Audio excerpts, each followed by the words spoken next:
আসসালামু আলাইকুম। হ্যালো দর্শক, ওয়েলকাম টু মাই চ্যানেল। আশা করি আপনারা সবাই ভালো আছেন।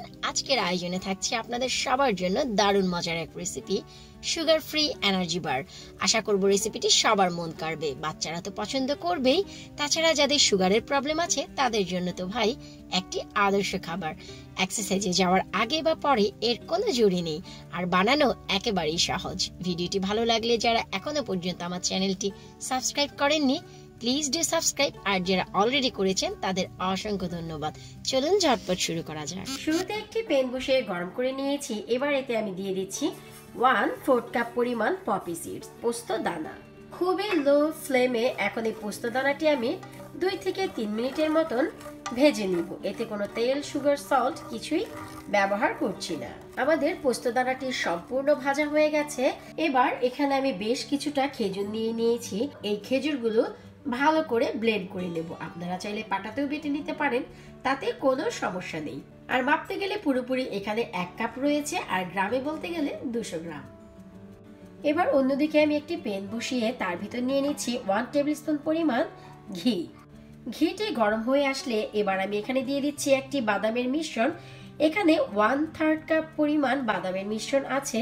এখানে আলমন্ড, কাজু, পেস্তা সব মিলিয়ে আমি ছোট করে টুকরো করে নিয়েছি কাঁচা অবস্থাতেই। বাদামটি যখনই 2 মিনিটের মতন ফ্রাই করা হয়ে যাবে, খুবই দারুণ একটি স্মেল আপনার কিচেনে অলরেডি চলে আসবে।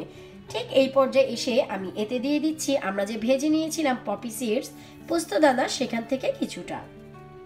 এর পরিবর্তে আপনারা চাইলে সাদা তিলও ব্যবহার করতে পারেন। এবং আমি এখানে দিয়ে দিচ্ছি 1/4 cup desiccated coconut, dry coconut. আপনারা চাইলে ফ্রেশ কোকোনাটটিও ব্যবহার করতে পারবেন, তবে ব্যবহার করার আগে একটি শুকনা খোলাতে কিছুক্ষণ ভেজে টেলে তারপর ব্যবহার করতে হবে।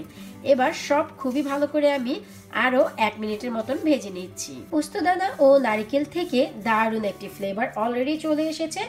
এবার আমরা কি করব, আমরা যে ব্লেন্ড করে নিয়েছি সেই খেজুরগুলো আমি দিয়ে দিব। আর ব্লেন্ড করার সময় বা পাটায় বেটে নেওয়ার সময় যদি পুরো মিহি না হয়, কোনো সমস্যা নেই। এবার এই মিশ্রণটির সাথে খুবই ভালো করে মিশিয়ে নিতে হবে। ঘাবড়াবার কিছুই নেই। শুরুতে ঠিক এইরকম আঠালোই থাকবে। ধীরে ধীরে যখন ভাজা হয়ে যাবে তখন এটি দারুণভাবে সফট হয়ে যাবে। তবে শুরুতে একটু প্রেস করে করে আপনাদের ঠিক এভাবে বাদামের মিশ্রণটি মিশিয়ে নিতে হবে।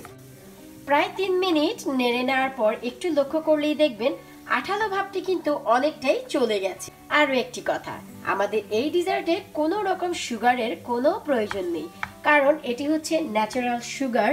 তাই এক্সট্রা সুগারের তো কোনো প্রয়োজনই হবে না। ঠিক এভাবে করে আমাদের আরো 2 মিনিট নেড়ে যেতে হবে। মোট কথা হচ্ছে 5 মিনিট পুরোপুরি নাড়তে হবে।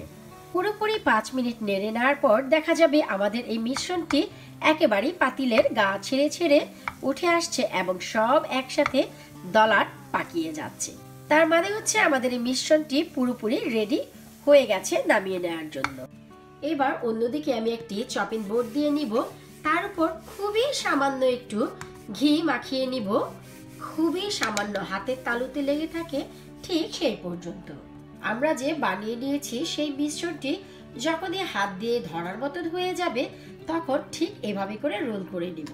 রোল করাটি যে জরুরি তা নয়, আপনাদের যেই রকম সুবিধে হয় ঠিক সেই ধরনের আকার এতে দিতে পারবেন।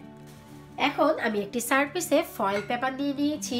তার উপর আমি আবার ভেজে নেওয়া পপি সিডস গুলো কিছুটা ছিটিয়ে দিচ্ছি এবং এর উপরে আমি দিয়ে দিচ্ছি আরো একটি মিশ্রণ। এখানে আমি শুকনো নারিকেল ও পেস্তা বাদামের একটি মিশ্রণ করে নিয়েছি, তাও আমি ছিটিয়ে দিচ্ছি। এবার আমরা কি করব, আমরা যে রোল করে নিয়েছি সেই খেজুরের মিশ্রণটি তা ধীরে ধীরে এভাবে করে প্রেস করে করে এর গায়ে দিয়ে দিব। যেহেতু মিশ্রণটি হালকা গরম আছে, তাই লেগে যেতে খুব বেশি প্রবলেম হবে না।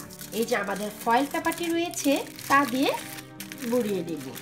ঠিক এভাবে একটু প্রেস করে করে বুড়াতে হবে যেন ভিতরে কোনো এক্সট্রা বাতাস না থেকে। এবার সাইডের মুখটি আমরা লাগিয়ে দিচ্ছি। এভাবে করে আমরা নর্মাল ফ্রিজে রেখে দেব কম করে হলেও 1 ঘন্টার জন্য।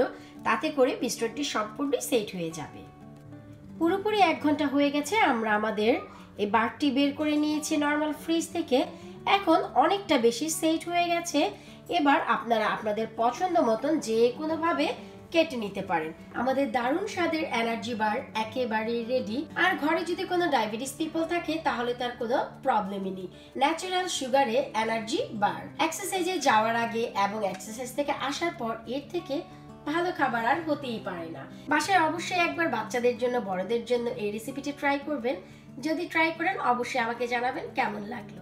আর অনেক নতুন ভিডিও দেখার আমন্ত্রণ রইল। আল্লাহ হাফেজ।